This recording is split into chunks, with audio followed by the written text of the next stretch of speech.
Bien, ante todo, estimados alumnos, el día de hoy vamos a trabajar el neoconstitucionalismo como un paradigma del ejercicio de la Constitución como forma material de expresión. Ya, el título, Lindman, por favor, ¿nos puedes alcanzar el título de la clase del día de hoy? Está en el WhatsApp, el título.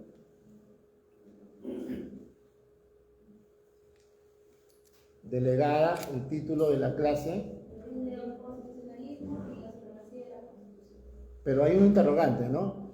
El neoconstitucionalismo y la supremacía de la Constitución, o sea, hay un interrogante, ¿no? Sobre esa metodología nos vamos a dirigir el día de hoy, ¿no?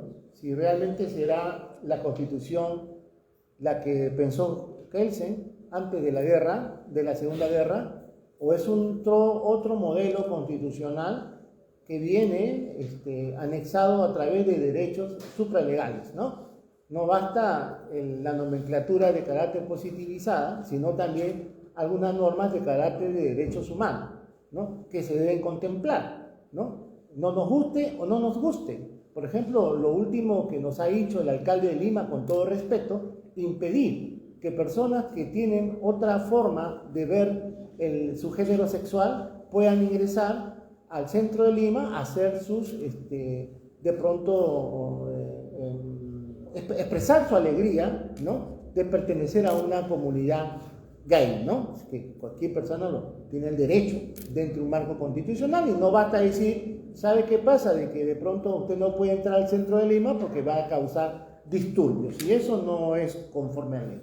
Por eso yo digo, ¿será la Constitución el modelo jerarquizado que planteó Kelsen antes de la Segunda Guerra Mundial? ¿O estamos hablando ya de una Constitución que esté vinculada a derechos supralegales internacionales, donde inclusive las normas extrapenales, extraprocesales, viniendo básicamente de órganos internacionales, priman sobre la Constitución de Kelsen? Esa es la discusión, ese es el marco que vamos a determinar.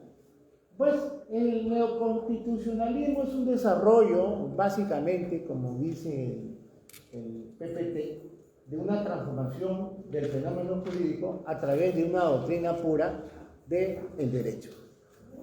Pero el neoconstitucionalismo surge a partir de la Segunda Guerra Mundial, al final, es decir, con la Constitución de Bonn, y algunos también dicen con la Constitución italiana. Yo me quedaría con la Constitución de Bonn, 1949, ¿no? Porque acuérdense ustedes en las primeras clases, cuando estábamos trabajando el tema de los filósofos del derecho penal, y también incluimos algunos filósofos del derecho penal del Tercer Reich, ¿no? Ellos de una u otra manera constitucionalizaban las normas arbitrarias que venían del Estado Nacional Socialista, ¿no?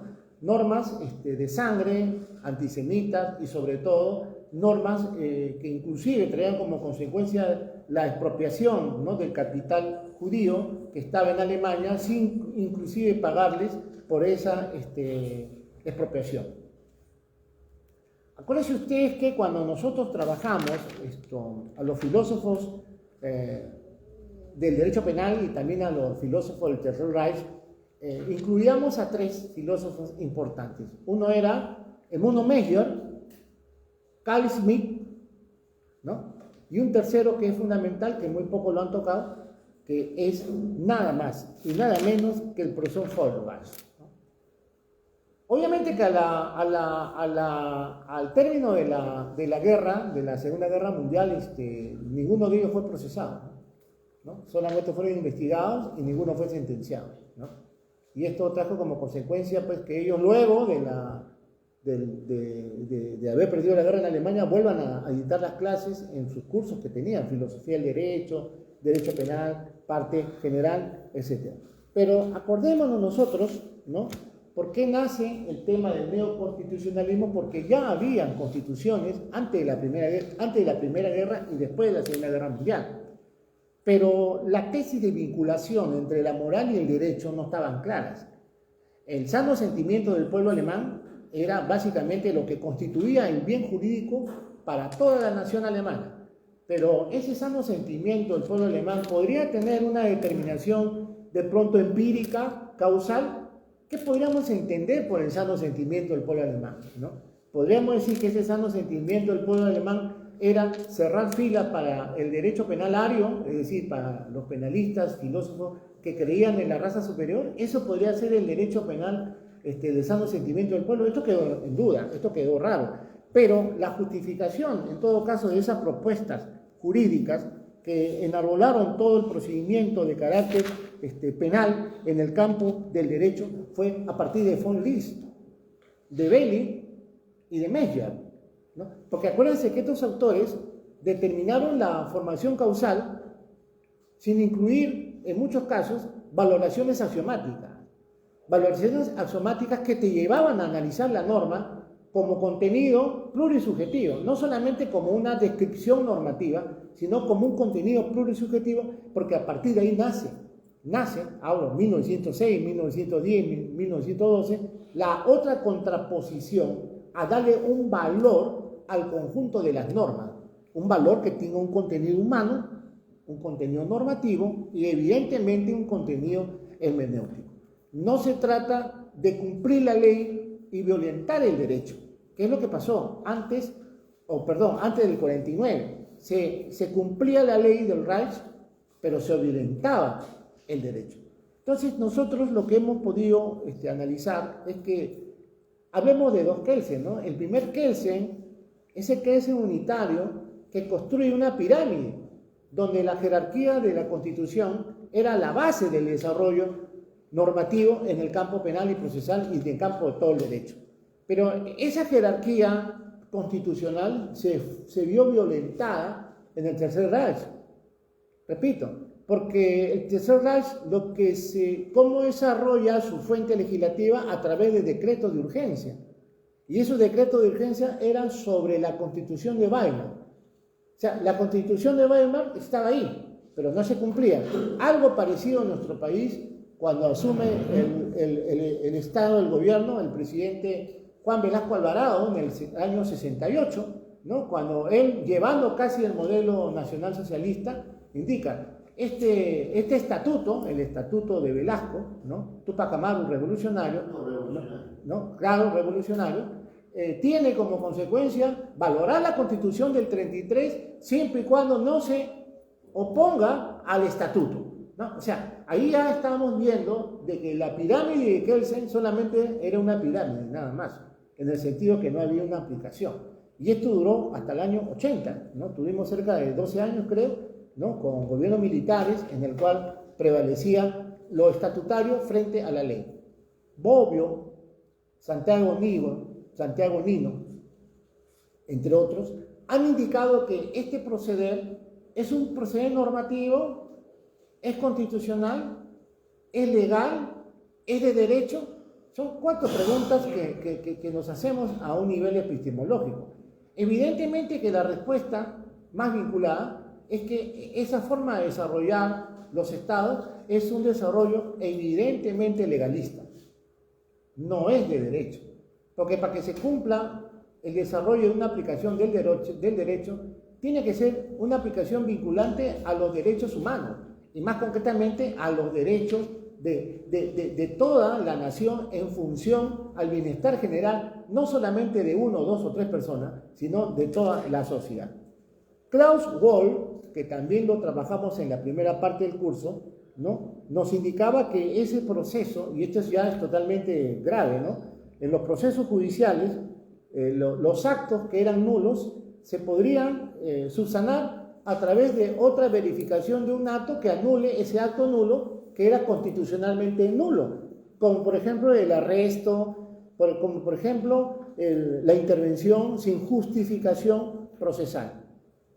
¿Y cómo se justificaba ello? A través de decretos de urgencia, Tercer Reich, a través de decretos de urgencia, gobierno Fujimori y Montesinos, todos los años 90, casi hemos sido gobernados con decretos de urgencia, donde el legislativo solamente formaba parte de manera formal pero no había una implicancia para la comisión, básicamente, y respuesta de política criminal para los casos de delitos comunes. En esa línea es que surge esta nueva propuesta, dándole una serie de denominaciones como un constitucionalismo deliberativo, ¿no?, que plantea Nino, o una constitución garantista de Ferrajoli. Y justamente ahí es donde quiero detener un poco.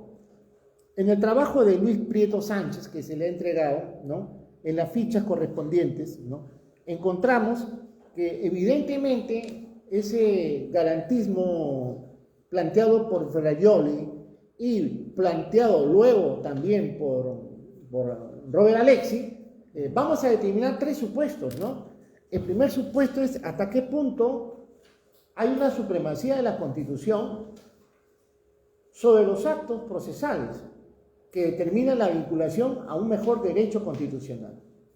Entonces la pregunta es, tal como nos planteó Kelsen la teoría del constitucionalismo, es decir, que exista dentro del ordenamiento jurídico un control constitucional de las normas emitidas por el legislativo y del desarrollo de los jueces al momento de calificar esas normas de manera constitucional, sea un tribunal constitucional y no sea el Poder Judicial.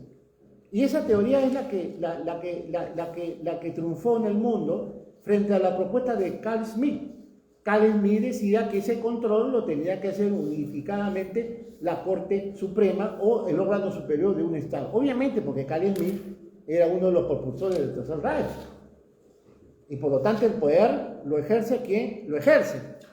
Entonces la división de partidos políticos, la división de ideas, estaban siempre centrados frente al Führer o frente al director o frente al jerarca que va a gobernar un país a pesar que haya o no haya una constitución. Entonces ahí aparecen los famosos estados de derecho legal y de derecho constitucional. El estado legal siempre tiene un marco de desarrollo, primero, jurisprudencial y normativo. No necesariamente tiene una constitución que determine básicamente los pasos a seguir para ver si la conducta realmente es una conducta conforme a derecho o no, para que ésta sea sancionada. Por eso es que a partir de ahí ya empezamos a entender que en el marco constitucional la labor de los jueces es muy importante, porque son los jueces, a partir de lo que es el derecho como razón pública, que tienen la obligación de fundamentar tal o cual desarrollo en el momento de evaluar una conducta a través de los derechos fundamentales. El trabajo de Sullón, por ejemplo, muy importante. ¿Cuál fue su trabajo? Los derechos en serio.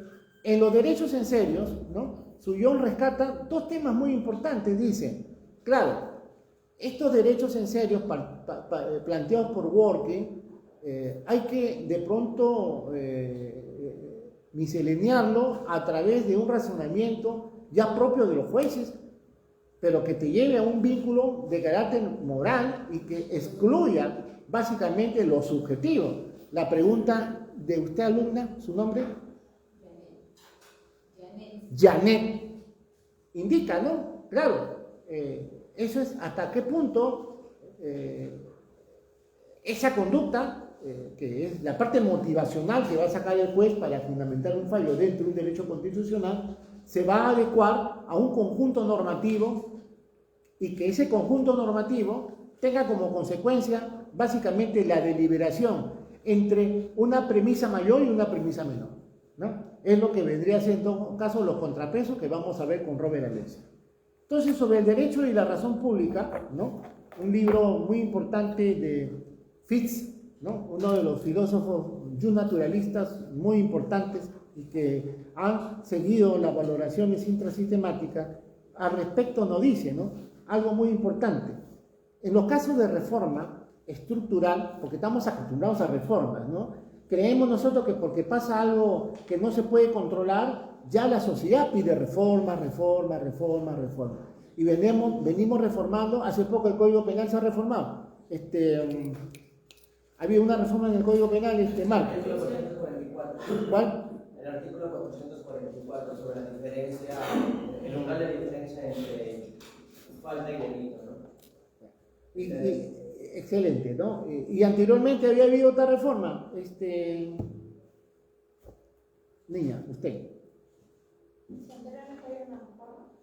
No, la última reforma es para delimitar el bien jurídico y los presupuestos para diferenciar lo que es delito y falta en los casos de hurto. ¿Qué otra reforma hubo hace poco anteriormente a ella? De las personas jurídicas, un catálogo totalmente amplio. Pero podríamos decir que esa es una reforma. O sea, ¿habrá realmente una reforma? ¿Habrá un estudio programático? ¿Habrá un trabajo de política criminal? ¿Habrá un trabajo de criminología crítica? ¿Habrá un trabajo de sociología jurídica? ¿O es simplemente el desarrollo del legislador? Entonces, cuando nos dice FIS, los casos de reforma estructural que ocupan un lugar tan prominente en la carga de los trabajos de los jueces, también constituyen una ocasión para una participación continua. En estos casos, los tribunales persiguen salvaguardar los valores públicos, mediante la reconstrucción y reestructuración de las organizaciones burocráticas. Realmente es lo que sucede. O sea, tenemos una burocracia demasiado estructurada que no la podemos todavía subsanar, aún teniendo un cuadro constitucional que en algún momento determinado también hubo, creo que fue el año pasado en febrero, ¿no? Ya me corrigen ustedes, hubo una postura entre algunos académicos constitucionalistas que indicaban que el Tribunal Constitucional no puede crear derecho, ni tampoco practicar leyes, o sea, dar o de pronto postular una ley. El segundo punto yo creo que estamos todos de acuerdo, ¿no? El Tribunal Constitucional no puede arrogarse de crear una ley a partir de una subordinación, de pronto de un análisis empírico de un problema jurídico y a partir de ahí desarrollar criterios para que los jueces sigan. Eso es imposible. Creo que cualquier alumno de segundo año de Derecho se va a dar cuenta. En lo que sí yo sí creo que los jueces sí crean derecho, tanto los jueces predeterminados como los del Tribunal Constitucional. Y cuando llegó un problema jurídico al Tribunal Constitucional, el Tribunal Constitucional dijo no, nosotros no podemos crear derecho, no podemos seguir interpretando un tema político que subió el año pasado en el mes de febrero, y dijeron no, acá no podemos crear derecho, pero creamos derecho cuando nos conviene, ¿no? Cuando no nos conviene no creamos derecho. Entonces, ese es el gran problema que tenemos cuando hablamos de juez y democracia, una teoría práctica. ¿Alguien está trabajando Susan Hans? Susan Hack, alguien me dijo, creo que es su grupo de usted, ¿no? Susan Hack, ¿no? En Juez y Democracia, Sager nos dice lo siguiente, algo muy importante. Una parte importante del déficit moral de nuestro derecho constitucional y la participación de los jueces puede explicarse en virtud de la brecha existente entre la Constitución en cuanto tal y la Constitución según los jueces la apliquen. O sea, no basta decir que hay un Estado de Derecho constitucional porque tenga una Constitución, no basta, ¿no? Esa Constitución tiene que ser aplicada conforme a derecho. Es como hemos dicho en clases anteriores, ¿qué cosa es actuar conforme a derecho? Pues aplicar la sana crítica, aplicar la máxima de la experiencia, eso será actuar conforme a derecho. ¿Quién está trabajando? Arrioli Ferrer, Carmen Vázquez, grupo, valoración de la prueba, ¿quiénes son? ¿Están trabajando a Carmen Vázquez y a Jordi Ferrer? Perfecto. Por ejemplo, acá, ahí encontramos que esa valoración que está vinculada al tema constitucional, porque más importante del papel, lo que está es la actuación de los jueces dentro de las comunidades jurídicas y los mensajes que se pueden dar a través de un marco de un derecho constitucional que resulte claro, señala Jordi Ferrer en valoración racional de la prueba, tema que deben tener que estar vinculado al Estado de la Constitución. Resulta claro que las posibilidades de tener básicamente una formación práctica de la prueba de manera contradictoria tiene su aplicación más clara en el caso de la prueba de denominados personales. Claro.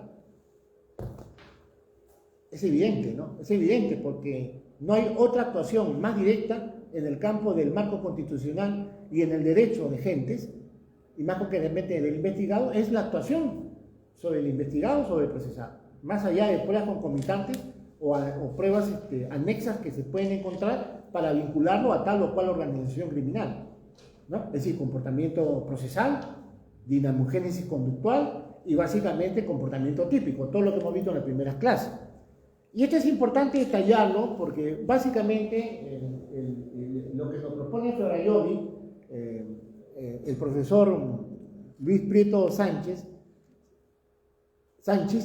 nos indica que está bien, pero él agrega 4 supuestos que son de vital importancia. Ficha del 3 al 9.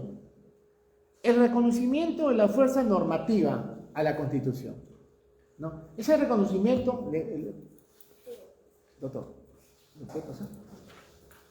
Ese reconocimiento de la fuerza normativa, acá está el argumento de los derechos constitucionales de Prieto Sánchez, ¿no? Un poquito, sube un poquito, sube. No, baja. Acá, un poquito. Aprieto, quiero ver, acá. Ahí. Otras denominaciones constitucionales deliberativas, Santiago Nino, por ejemplo. Santiago Nino, ¿qué plantea? Santiago Nino nos enseña que en el marco de las constituciones debemos entender estas en 2 aspectos, sustantivas y procesales, ¿no? Las sustantivas están vinculadas básicamente al resguardo de los derechos constitucionales de todo ciudadano. Y las procesales es al debido proceso. El debido proceso en los años 80 no se conocía, pues, ¿no? O sea, la creación de la Constitución del 79, si bien es cierto tenía un raigambre del debido proceso, no estaba desarrollado, ¿no? Entonces, este constitucionalismo garantista, ya con Ferraioli, que vimos la semana pasada, contiene básicamente la argumentación como punto importante a un argumento sólido que plantea el profesor Prieto Sánchez. ¿Cuáles son? Primero, un reconocimiento de la fuerza normativa de la Constitución. Pero ojo, ese reconocimiento de la fuerza normativa de la Constitución tiene que tener 2 elementos, el contrafáctico. Si no se da el contrafáctico, ese valor constitucional simplemente queda como una cuestión metafísica. El derecho al trabajo, el derecho a la salud, contrafáctico, ¿se cumple? No se cumple, pues. Oye, los españoles han avanzado mucho el derecho a ser feliz. Eso es extraordinario, ¿no? El derecho a ser feliz, que el Estado debe garantizarte, el bienestar social, ¿no? Todos debemos ser felices. Pero a veces somos felices y no nos damos cuenta que somos felices, ¿no? Y es una gran verdad, ¿no? Este tema de la pandemia nos ha enseñado eso, ¿no? Nos ha enseñado a valorar a la familia, a los amigos, qué sé yo, ¿no? Y a no estar peleándonos por gusto. Pero ese derecho a ser feliz el Estado nos lo tiene que dar, por eso Prieto nos dice, no basta tener una estructura de una fuerza normativa, tiene que hacer los contrafácticos, ¿no? Un poco también a lo que dice Jesús María Silva Sánchez para el campo penal. Ahora, ese contrafáctico tiene que tener un contenido material, sustantivo y evidentemente moral, porque la moral es parte del derecho. ¿Por qué es parte del derecho? Porque es un valor. Es axiológico, usted no lo puede tocar, no lo puede ver, pero su derecho constitucional al trabajo, a la libertad, son derechos morales que ya los marcos constitucionales lo señalan. Por eso que Carbonell nos habla de un constitucionalismo contemporáneo. Este jurista mexicano es tan profundo cuando analiza el tema del constitucionalismo. Nos enseña que ese constitucionalismo contemporáneo está relacionado básicamente al derecho, no solamente al respeto a los derechos humanos, sino a toda norma supralegal, suprainternacional, que tiene que ser acogido por todos los gobiernos y todos los estados conexos a esos compromisos internacionales. No basta decir, no, me salgo, ¿cómo dice Marco? Me salgo del acuerdo, ¿no? ¿De dónde? Me salgo del pacto, ¿no? Nos salimos del pacto de San José. Nos salimos de... ¿No? ¿Es correcto, Ángela? No es correcto, pues. No, porque todos vivimos en una comunidad normativa. Basta ver el Código Penal Internacional, artículo 1. ¿No? Este Código Penal Internacional cubre todas las conductas de aquellos que de una u otra manera quieran poner en peligro la paz social. O sea, no solamente es nuestro Código Penal, ¿no? No solamente la Constitución, eso es lo que nos dice Carbonell, sino también hay otras normas supralegales que hay que identificarlas. Vuelvo a su tema, los derechos en serio. ¿Qué nos dice en derechos en serio? ¿Y qué nos dice en este material Prieto Sánchez? La participación judicial argumentativa, que no hay en los estados legales de derecho. En los estados legales de derecho no hay participación motivacional de cualquier funcionario público. En los estados de derecho legal, el derecho y la ley son sinónimos. Anoten, el derecho y la ley son sinónimos en los estados legales de derecho.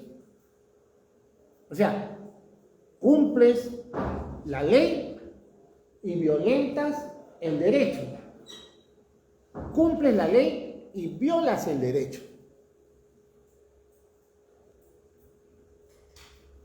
¿Sí, Marco? También podemos decir que se cumple la ley, pero se viola la norma. ¿Perdón? También podríamos afirmar que se cumple la ley, pero se viola la Por norma. supuesto, porque la norma está lo que está detrás de la ley. Tú cumples la ley, pero lo que está detrás lo violentas, ¿no? Norma y derecho, sistema integral de justicia. Entonces, buena la aclaración. Entonces, en el derecho democrático constitucional hay, lógicamente, un contenido de reglas que el Estado establece a través de los marcos de los desarrollos, básicamente, de interdicción y que tenga como consecuencia la protección de los derechos humanos. Doctor, ¿puede bajar? Sí, por favor. Pero si es un Estado, supongamos un Estado constitucionalista, un Estado constitucional, y se rigen todos los Estados, sería un Estado utópico, ¿no? Porque es algo creíble, imposible, irreal, que se le dé al pie de la letra lo que la Constitución plantea. Como dijo la constitucionalista contemporánea, que todos los países esperen el pacto por los tratados o los acuerdos que llegan. Pero en la práctica se cumple, ¿eh? En todo caso no hubiera guerra. ¿Perdón? En todo caso no hubiera guerra, no hubiera violaciones de derechos humanos. La guerra está normada jurídicamente, ¿eh? La guerra está normada jurídicamente, ¿eh? O sea, hay una norma. Claro, pero entre los aliados de los diferentes países deberían haber impedido, en todo caso, apoyar a una para que se dé la convención de la misma. No, es que justamente Kelsen, volvemos a Kelsen. Buena tu pregunta, interesante. Volvemos a Kelsen, pues. Kelsen, ¿qué dijo?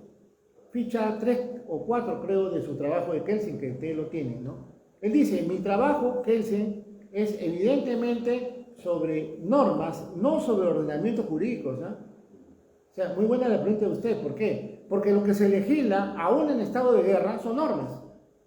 Dentro de un ordenamiento jurídico que está uno por vencerle al otro. Por ejemplo, creo, si no mal no me equivoco, ahorita hay un problema entre Corea y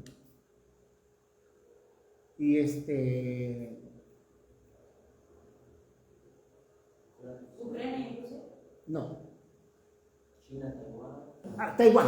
Taiwán. Y Taiwán, ¿no? Y China, ¿no? Quieren anexar, están que se pelean por jalarlo a Taiwán. Están que se pelean, ¿eh? Están que se pelean. Hay una guerra fría y también hay una guerra directa entre ellos, ¿no? Pero los taiwaneses no se sienten chinos ni tampoco coreanos. A pesar que de pronto racialmente puedan tener algún rasgo, pero sus culturas son otras, según ellos. Habría que investigar un poco de antropología. Históricamente. Es que tras la revolución de Mao Zedong, los chinos republicanos son los que se van a Taiwán, fundan Taiwán. Son chinos, pero que no se sienten identificados con la forma política que ahora China está, que es el socialismo, ¿no? Por eso Taiwán es capitalista, desorden. Y justamente ahí creo que lo que ahora se discute es que China dice que Taiwán le pertenece históricamente, culturalmente y todo ello, pero Taiwán dice que son independientes, es más, hasta dicen que Taiwán pertenecía a Japón tras la Segunda Guerra Mundial. se anexaron. Pero en realidad la pelea, señorita, alumna, la pelea no es tanto por el tema jurídico, es político y económico, ¿no? Lo que Claro,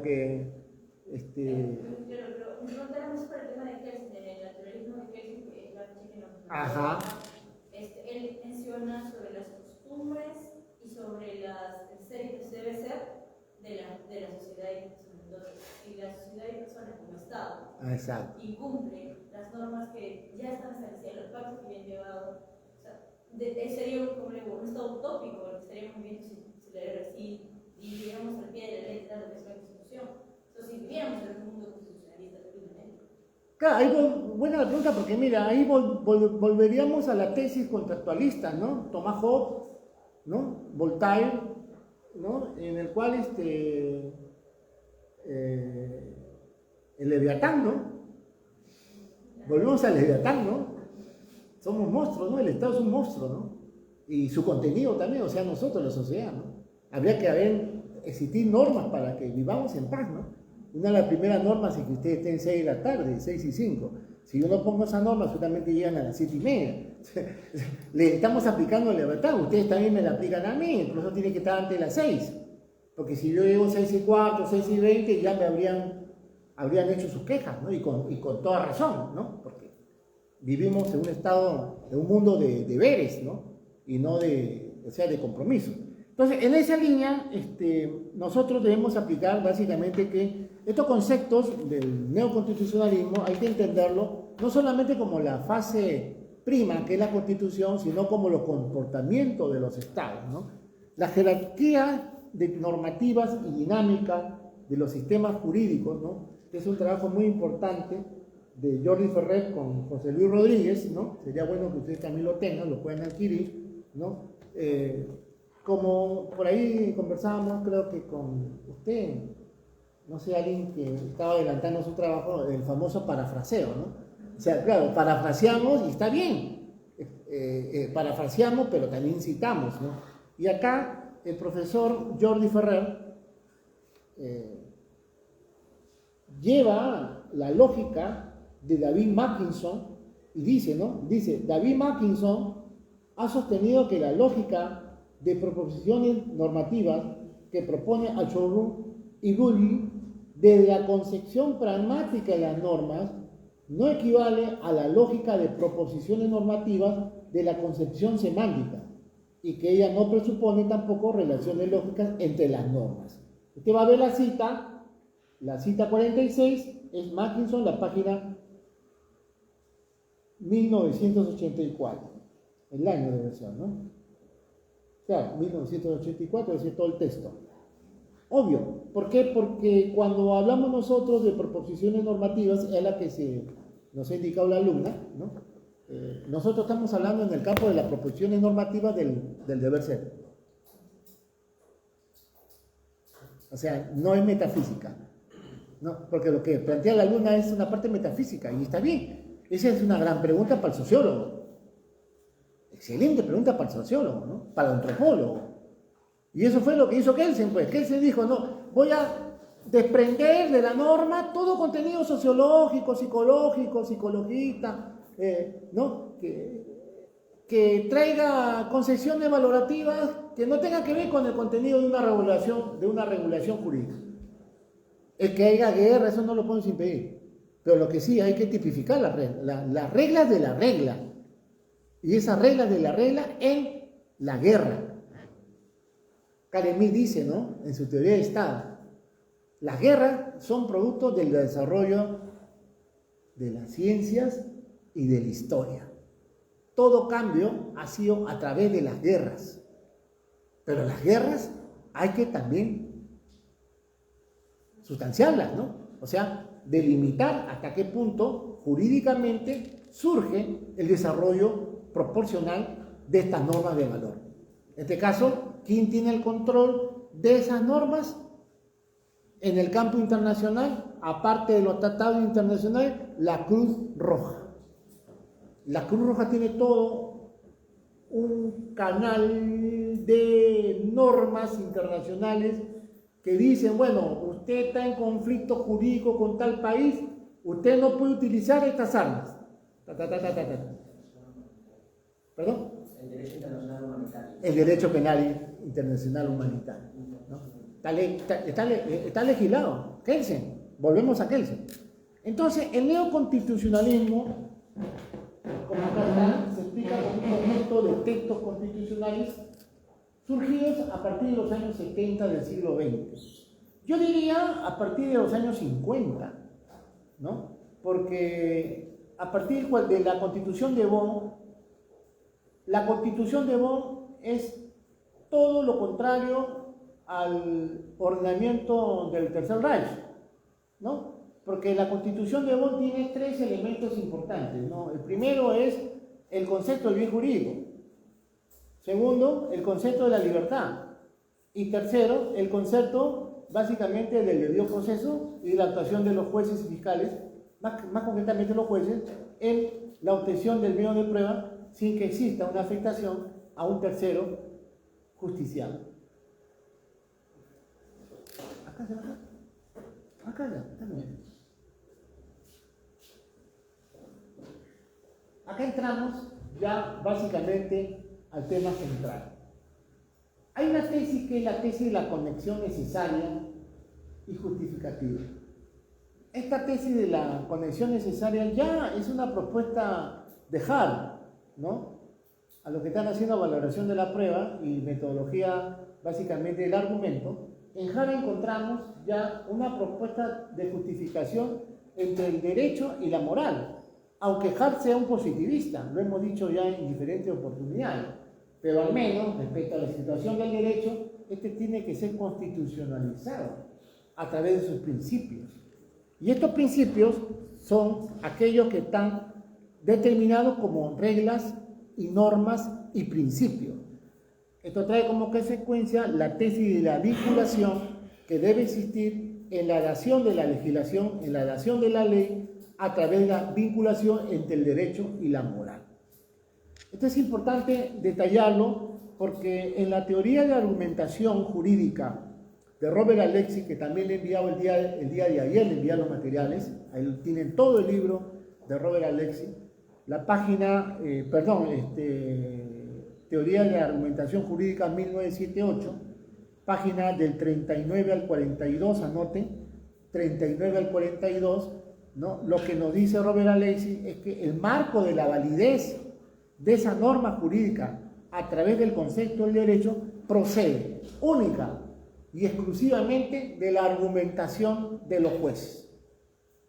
Esta argumentación de los jueces nace a partir de lo que viene a ser el desarrollo de la teoría del derecho o el desarrollo, como quieran analizarlo, de la filosofía práctica.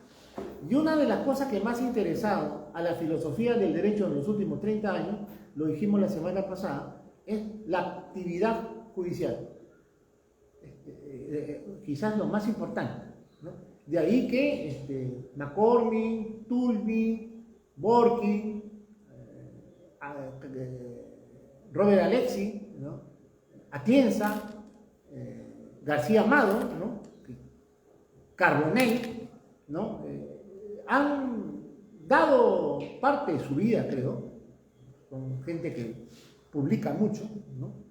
Ha puesto parte de su vida en desarrollar estos temas de la teoría del derecho, desde planos normativistas, ¿no? Desde planos normativistas. Curso de teoría del derecho, colaboración de los profesores María José Fariñas, Ángel Llamas, Javier Anzuategui, Jesús Rodríguez, que tiene otro material también acá, y José María Saucar, segunda edición Marcial Pons 2018. ¿Qué nos dicen?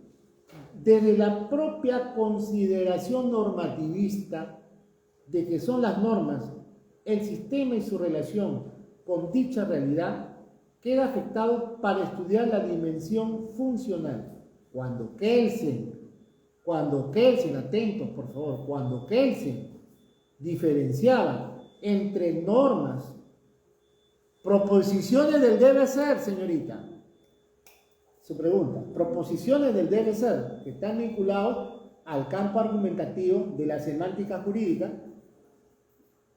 Repito, cuando Keynes se diferenciaba entre las normas, proposiciones del deber ser, entre paréntesis, y los enunciados de las mismas, proposiciones del ser.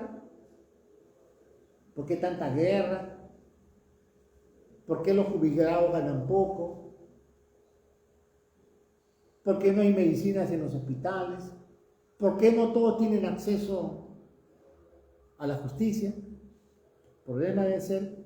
Ya la realidad quedaba filtrada con este análisis lógico de las normas, arrastrando su relación a la realidad práctica.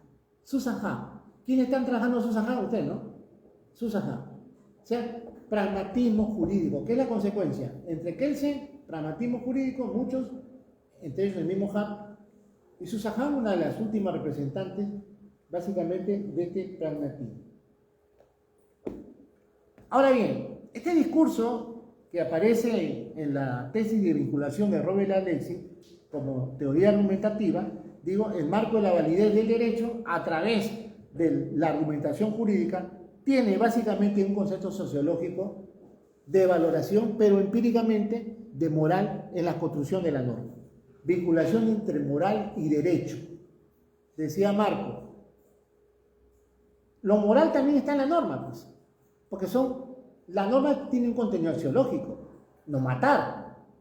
¿Qué es lo contrario a no matar? Matar. Indicamos el ejemplo anterior, ¿no? Cualquier ciudadano mentalmente sano sabe si su conducta puede ser punible o no. Cualquier ciudadano mentalmente sano, ¿no? Aquellos que no están sanos, bueno, medidas de seguridad, ¿no? O de repente le aplican igual la sanción penal. Gran cantidad de penados creo que no están muy bien de la cabeza, ¿no? Hay que estar loco para cobrar una plata y matar a una persona, sicariato, pero están presos. Entonces, frente a esa vinculación, nace propiamente el desarrollo de ese, al menos, situación de derechos constitucionalizados, en que los principios constitucionales, derechos fundamentales, constituían puente entre el derecho y la moral. ¿Cuál es la crítica? La parte ideológica, ¿no? La técnica de la ponderación de los principios constitucionales y la interpretación moral que se cuadra en el aspecto metodológico, más concretamente cuando el derecho como preceptos constitucionales, como normas jurídicas, tienen un contenido necesariamente de interpretación. Esos contenidos necesariamente de interpretación están vinculados a la labor y a la actividad jurisdiccional. Ese contenido de interpretación puede ser válida o inválida. ¿Cuándo será válida? Cuando resuelve conforme a derecho. ¿Cuándo será inválida? Cuando no lo es. Por ejemplo, hay casos de inexistencia de motivación en una resolución. O sea, no hay un mínimo análisis de justificación de la resolución. O cuando existe falta de motivación, o sea, hay una invalidez en el argumento por parte, en este caso, del magistrado. O deficiencia de la motivación cuando falta un juicio de elegir entre la premisa mayor y la premisa menor, ¿no? Lo que podríamos decir nosotros una función de carácter nomofiláctica al momento de controlar. Lo que yo quiero indicar en todo caso, señores, dejar centrado, es de que aquí el neoconstitucionalismo no abre las puertas, teóricamente, para resaltar el positivismo jurídico actual. ¿Cuál es? Que no se distingue del derecho constitucional corriente que estudia un sistema constitucional actual. ¿Qué cosa? No se distingue claramente sobre las normas de contenido valorativo, es decir, normas resueltas, expedidas por el legislador y aplicadas a veces mal por parte del órgano, sea persecutor o el órgano jurisdiccional. Y esto trae como consecuencia una interpretación conforme, no es el método criterio, sino una directiva de preferencia. Hemos dicho, ¿no? En diferentes oportunidades, cuando los jueces resuelven un caso X, resuelven de acuerdo a su criterio, tanto de interpretación heurística del proceso, como también de interpretación interna de cómo son o cómo valoran jurídicamente su actuación como persona humana. El neoconstitucionalismo obliga a que los jueces, ¿no?, rastreen básicamente datos empíricos para valorarse completamente en una interpretación que agote la teoría del derecho y se reduzca a una aplicación teórica judicial, ¿no? Judicial. Lo que yo estoy tratando de hacer es básicamente despertar en ustedes con el neoconstitucionalismo, básicamente la actuación de las próximas clases, ya digerir a McCormick, a Toulmin, a Robert Alexy, a Worky, ¿no? Y uno de los materiales que yo les recomiendo que vuelvan a leer y a releer, bueno, Sullón ya lo ha leído y lo ha releído. ¿Cómo se llama, Sullón? Los derechos en serio, ¿ya? Por favor, tienen la tarea, no hay informe ya porque ya viene la exposición, ¿no? Pero los derechos en serio es el marco de partida que vamos a tener a partir de la próxima semana. ¿Alguna pregunta, por favor? En un video que tenemos plano de trabajo, que era de la prueba sin convicción, la prueba sin convicción de debido proceso y los estándares de pruebas. Un ejemplo que dijo un jurista colombiano sobre una mujer sobre un hombre que había sido acusado de acosar y hostigar a una mujer cuando era una joven adolescente, que era el que estaba hostigándolo y informándolo, que se demostró con testimonios de testigos, cartas, etc., ¿no? En ese contexto, porque ahí había otro jurista que mencionaba que cuando la tecnología no es suficiente para demostrar la realidad de los hechos, se busca, el jurista tiene que buscar la falta de la conexión entre el delito o lo cometido con el procesado y los hechos que se demuestran en el momento de la conclusión de las pruebas, ¿no?, de los testigos, de la declaración de la vía en este caso. Bajo ese contexto, porque uno dice una cosa y otro dice otra cosa, o sea, se contradicen en ese punto, la demostración de la prueba o la declaración de la prueba basta solamente con lo que se tiene, que hablando, la narrativa hablando, o los testimonios hablando, o también puede aplicarse, como en este caso se mencionó, la teoría del juez, ¿no?, para poder resolver al final si es culpable o inocente una persona. Bueno, pregunta, justamente hay una tesis para el día miércoles, espero que estén presentes, sobre esa problemática, ¿no? Cómo los jueces deben graduar epistemológicamente la intromisión de la prueba, se entiende en la etapa intermedia, ¿no? En realidad el concepto es muy amplio, porque justo lo decía aquí al colega, el doctor Falcón, los jueces cuando resuelven son prácticos, ¿no? Y en ese pragmatismo, ¿cómo podemos nosotros de pronto ingresar con criterios epistemológicos cuando de pronto la clave del artículo del Código Procesal, sea cual sea, es muy claro, o de repente necesita una interpretación y a veces una reinterpretación, ¿no? Entonces, hasta donde yo estoy leyendo la tesis de esta chica que va a sustentar el día miércoles, encuentro dos elementos importantes, ¿no? El primero es que efectivamente la evaluación en su conjunto que hace el juez para resolver un caso, ¿no?, tiene que partir de tres aspectos fundamentales, ¿no? Uno es la parte empírica, ¿no? O sea, la parte empírica, lo que está en las carpetas, lo que se ha vaciado en las carpetas, y luego el consenso a través de la inmediación, ¿no? Cómo respondió y todo, ¿no? Pero el problema está en nuestro sistema. En nuestro sistema tenemos una etapa de investigación preparatoria y una intermedia. No nos vamos de la investigación de frente al juicio oral. Entonces, en la intermedia, el juez que valora esa parte intermedia, etapa intermedia, que va a decir, oye, pasa juicio oral, esto no. ¿Ha tenido inmediación en la etapa preparatoria? ¿Ha tenido o no ha tenido? Marco, ¿ha tenido o no ha tenido inmediación? ¿Ha tenido o no? ¿Están seguros? No he tenido, porque esa etapa la lleva Repito, el juez que ve la etapa intermedia, ha tenido participación en la etapa preparatoria, para controlar, sí. para controlar, sí, pues, se ha tenido. Claro, se ha tenido, es un juez de garantía, no se confundan, se ha tenido.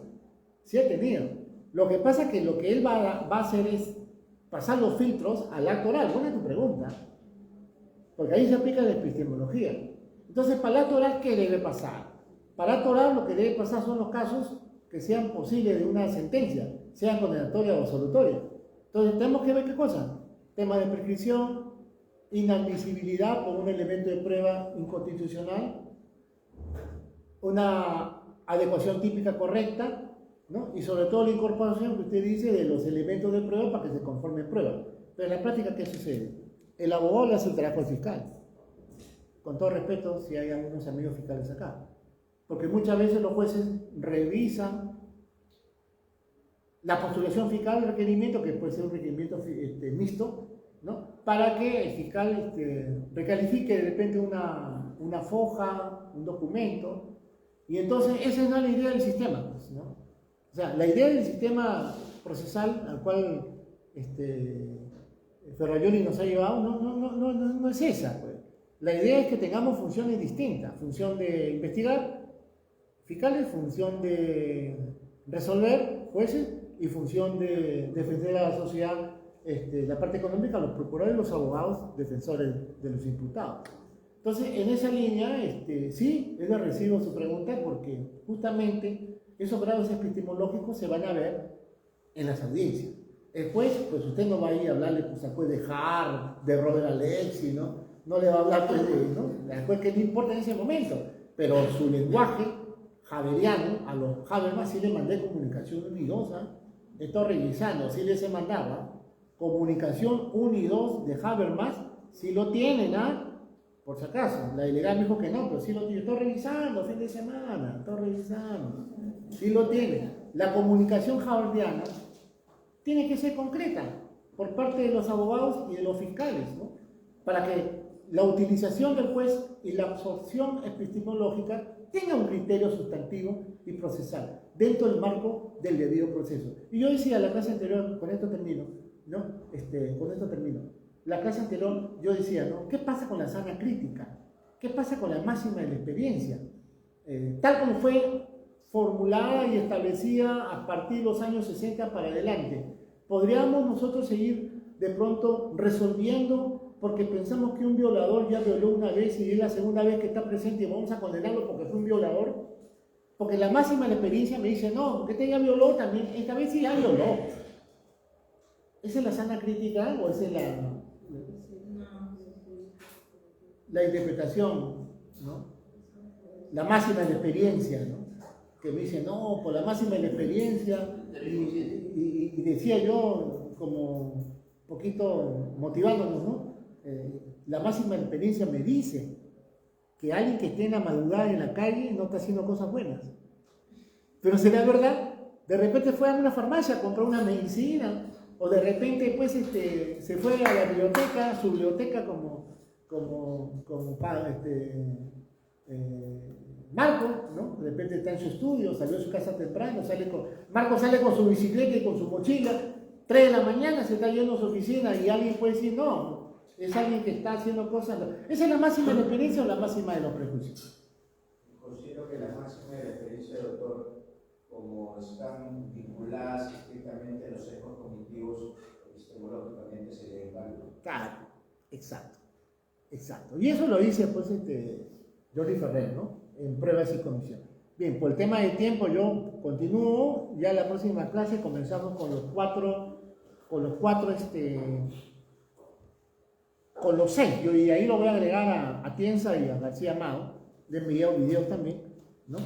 Sobre el tema del argumento. Muchas gracias por su presencia y será hasta el próximo lunes. Dios mediante, nos mantenemos en contacto por el WhatsApp académico.